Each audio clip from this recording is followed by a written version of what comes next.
आज नारायणपेट में एक आशुरखाना मिस्मार किया गया है। इमाम हुसैन रज़ियल्लाहु ताला अन्हु के नाम से था, जो महबूब नगर ज़िले में आता है।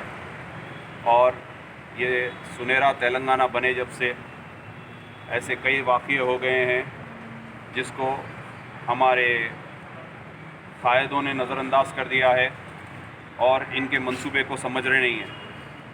साबिक़ा में भी अंबरपेट पे एक खाना मस्जिद को शहीद किया गया। Municipal minister K.T.. रामाराव साहब है, म्यूनसिपल अर्बन डेवलपमेंट का उनके हाथ में है और उन्होंने स्टेट के चीफ मिनिस्टर के फर्जन भी है। उनकी मौजूदगी में ये तमाम चीज़ें हो रहे हैं और एक 200 साल पुराना आशुरखाना जिसको नाकाबिले बर्दाश्त है, जो शहीद कर दिया गया रातों रात। मैं आया वक्फ बोर्ड पे, चेयरमैन साहब से मिला, सीईओ साहब से मिला। दोनों के ये अल्फाज है कि हमको इसका इल्म नहीं है, और हकीकत में इल्म भी होना नहीं चाहिए उनको, क्योंकि वो लोग के पास कोई रिकॉर्ड नहीं है, ना वो लोग उनको कोई मेंटेनेंस कर रहे हैं मस्जिद। और हम अगर आके वक्फ बोर्ड में आके सलीम साहब को तलखीद कर रहे हैं या सीईओ को तलखीद कर रहे हैं या वक्फ बोर्ड को तलखीद कर रहे हैं, तो मैं नहीं मानता कि ये कोई सल्यूशन है। वक्फ बोर्ड के बोर्ड मेंबर असदुद्दीन ओवैसी साहब है, मौज़म खान साहब है, वहीदुद्दीन साहब है, जावेद साहब है, तमाम टीआरएस के अराकीन हैं, तमाम एमआईएम के अराकीन हैं। ये सबकी ज़िम्मेदारी है। अकबर निज़ामुद्दीन साहब है, जो काफ़ी दिमाग वाले आदमी हैं, जिसको काफ़ी नॉलेज है वक्फ बोर्ड के बारे में। ये तमाम लोग बैठ के अगर कुछ करेंगे तो वक्फ जायदादें बचेंगी, वरना मुश्किल है। अब मैं आया, एक ज़ोरावर ख़ान मसाजिद का मेरे को सलीम साहब और सीईओ साहब तयख़ून दिए थे। वहाँ पे दो पार्टियों में झगड़ा था, तो दोनों को आधा आधा बना देंगे बोल के तयख़ून दिए। मैं उस तयख़ून पे चले गया। आज फिर एक पार्टी मेरे पास आई, साहब हमारा किसी का नाम नहीं है, प्रोसीडिंग निकल गई। मैं फिर आके सलीम साहब से उस बारे में रिजू हुआ, तो सलीम साहब मेरे को ये बोले हमारे इल्म में नहीं है, मैं बोर्ड मीटिंग में रखता हूँ, फ़ौरन उसको कैंसिल करा के डायरेक्ट मैनेजमेंट में लेता हूँ। हम मसाजिदों के झगड़े में से बाहर नहीं निकल रहे हैं। और एक बोर्ड का चेयरमैन और एक सीईओ अपनी फ़ाइल मूव कर दिए, उसके बाद उनके अमले का काम रहता, उनके स्टाफ का काम रहता दियानतदारी ईमानदारी से काम करे। यहाँ पे बहुत सारे धांधलियाँ हैं और काफ़ी छोटे छोटे चीज़ों में ये लोग खुश हो जा रहे हैं। अब मैं आता हूँ कि एक सियासत चल रही है ख्वाजा पाशा की मौत पे, जिनको उनके घर वाले खुद राज़ी होके मसानगट्टी में उनको तदफीन कर दिए। अभी कुछ हमारे उलमाए अगर बोले उनको वहाँ से शिफ्ट करना है, तो बराबर हमारे उलमाओं के लब्बैक पे वहाँ को शिफ्ट करना है, नहीं तो फिर अल्लाह की मर्ज़ी है। दूसरी चीज़, ये ख्वाजा मियाँ का पहला किस्सा नहीं है। मैं माजी में भी आप लोग को बता चुका हूँ कि बालापुर में कुतुब शाही टोम्स, कुली कुतुब शाह के पोतरे भाले शाह भोले शाह, उनकी ख़बरों में से उनको गायब कर दिया गया है और किसी को तकलीफ़ नहीं हुई, क्योंकि वहाँ कुली कुतुब शाह तो ज़िंदा है नहीं, सियासत तो चलेंगी नहीं। तो लिहाजा उस पर भी सोचिए कहाँ गए उनके मैयताओं। जेसीपी से डिग कर दिए, लेवल कर दिए। सिर्फ गुम्बज़ों में सिर्फ रूम बने हुए हैं और ख़रीदने वाले कोई और नहीं है, मेरे और आपके भाइयाँ हैं। ख़बरस्तान ख़रीद रहे हैं आप, इसीलिए ख़बरों की तंगी आपको हो रही। ख़बरों पे घर आप बना रहे हैं, इसीलिए तंगी आपको हो रही। कोई बाहर वाला आके नहीं ले रहा, बेचने वाला भी आपका आदमी, ख़रीदने वाले भी आप। लिहाजा मैं तमाम नौजवानों को वो ये बोलूँगा कि जहाँ जहाँ वक्फ की जायदाद लुट रही, हमारा काम वक्फ बोर्ड आना नहीं है, वहीं खड़ना है, वहीं खड़ के वायरल करिए, वहीं खड़ के धूम करिए। इंशाअल्लाह उस्मान खान और कोई भी जो भी कौम से, मुल्क से, अपने वक्फ जायदादों से मोहब्बत रखते तमाम लोग आएंगे। मैं ये मैसेज इसीलिए दे रहा हूँ कि वक्फ बोर्ड में 90 जनों का स्टाफ है, 90 जने भी नीचे की मंडी ऊपर नहीं उठती, आगाओं के गुलाम हैं। चंद लोग ईमानदार है, फिर भी वक्फ के जायदाद बचे हुए हैं। मैं वक्फ बोर्ड के चंद स्टाफ को, पूरे स्टाफ को नहीं, चंद स्टाफ को दिल से सलाम करता हूँ, उनकी वजह से वक्फ जायदाद बचे हुए हैं। और सिटी के ये जायदाद, वो जायदाद, ये किराएदार का झगड़ा, वो मस्जिद का झगड़ा, ये सब छोड़ दो आप। हाईवेज़ पे इतने बड़े बड़े प्रॉपर्टीज़ है, अगर आप टोयोटा को दे रहे हैं, अगर आप अंबानीज़ को दे रहे हैं कोई प्रोजेक्ट के लिए, करोड़ों रुपया किराया आएगा, उसका करोड़ों रुपया किराया आएगा, जिसका आप अंदाज़ा नहीं लगा सकते।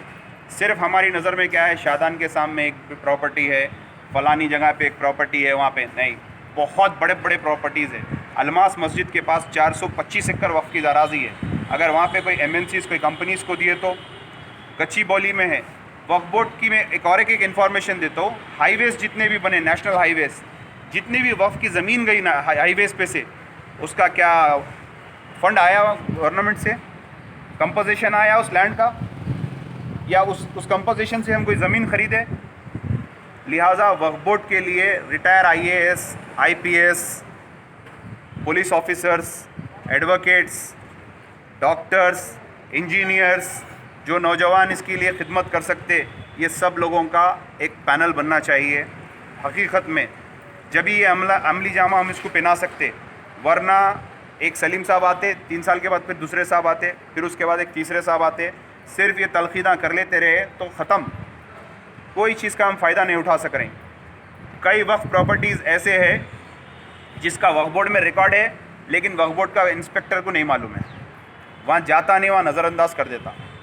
तो लिहाजा कई ख़बरस्तान ऐसे हैं जो हम खुद इनक्रोच कर रहे हैं और हम खुद वही कर रहे हैं। मैं आवाम से भी अपील करता हूँ, ख़बरस्तान को भी जिस तरीके से इस्तेमाल करना है उस तरीके से इस्तेमाल करिए। और मेरी गुजारिश है मसाजिद कमेटियों से, आप तमाम लोग मसाजिद में झूमर, AC, चुन्ना, टाइल्स, ये चीज़ों को नज़रअंदाज करते हुए बेसिक चीज़, मोहल्ले में कौन बेरोज़गार है ये हम कर सकते।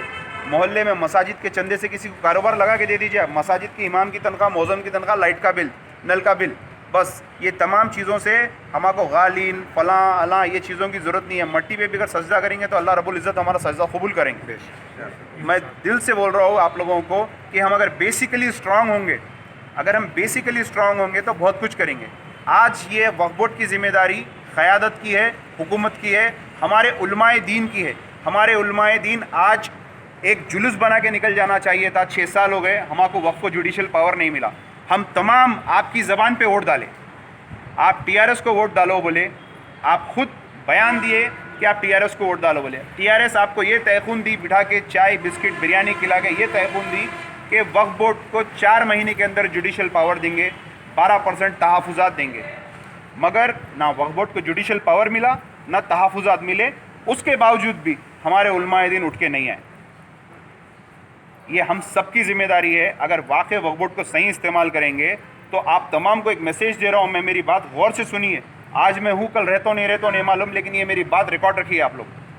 वक्फ बोर्ड से आप अपने बच्चे के कॉलेज की फ़ीस भर सकते हैं, आप अपनी बेटी की डिलीवरी करा सकते हैं, आप अपने फर्जन की खतना करा सकते हैं, आप अपनी बीवी, माँ, बहन का इलाज करा सकते हैं। इतने मंशाए वक्फ है, उम्रे को जा सकते हैं आप, ख़बरों पे दुरूद सलाम के लिए फूल बिछा सकते हैं आप, हर वो चीज़ का मंशा है। इसको आप और हम अगर मिल के सुधारे तो बहुत कुछ कर सकते हैं। नहीं, अभी जो कहना था हमारे उस्मान साहब के, अब जो मसला चल रहा है कि जो आशुर खाने को नारायणपेट में जो है ढा दिया गया, उसके बारे में आप क्या करेंगे? आप क्या वहाँ पे जाके इन्वेस्टिगेशन करेंगे या फिर जो है इसके खिलाफ कुछ एहतजाज करेंगे नहीं बनने पर? बराबर मैं इसके लिए एप्लीकेशन दिया और इसकी ज़िम्मेदार KT रामाराव है, क्योंकि उन्होंने कंसर्न मिनिस्टर है उसके।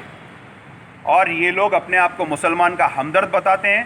TRS के तमाम मुस्लिम कायद, बराबर आप KTR से जाके पूछिए किसकी बोलने पे एक आशुर खाना जिसकी तकलीफ़ हमको काफ़ी है कैसा ढाते। और आप, मैं TRS के तमाम कायदों को बोल रहा हूँ, तमाम लीडरान को बोल रहा हूँ, एक खाना मस्जिद के लिए आप लोग क्यों आवाज़ नहीं उठा रही? आपका चीफ मिनिस्टर है, आप उनके कंसर्न है, आप जाके उनसे बात करिए। एक खाना मस्जिद आज वैसी वीरान पड़ी हुई है।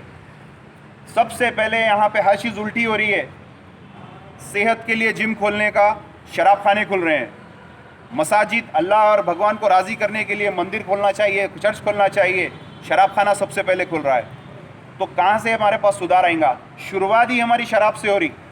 तो लिहाजा मैं आप तमाम को मैसेज देता हूँ कि वक्फ बोर्ड के लिए जितने मैं लोगों को बोला, IPS, IAS, डॉक्टर्स, प्रोफेशंस, जितने भी लोग हैं, रिटायर लोग हैं, आप लोग एक कैबिन बनाइए, एक अच्छा सा एक सेट करिए हर चीज़। इंशाल्लाह हम बहुत कुछ कर सकते हैं। और मैं मजम्मत करता हूँ उस आशुर खाने की, जहाँ पे था वहीं पे बनना चाहिए। और मैं उसके लिए एप्लीकेशन भी दे चुका हूँ। मैं फिर यहाँ पे वक्फ बोर्ड में आऊँगा। शुक्रिया, अस्सलाम वालेकुम।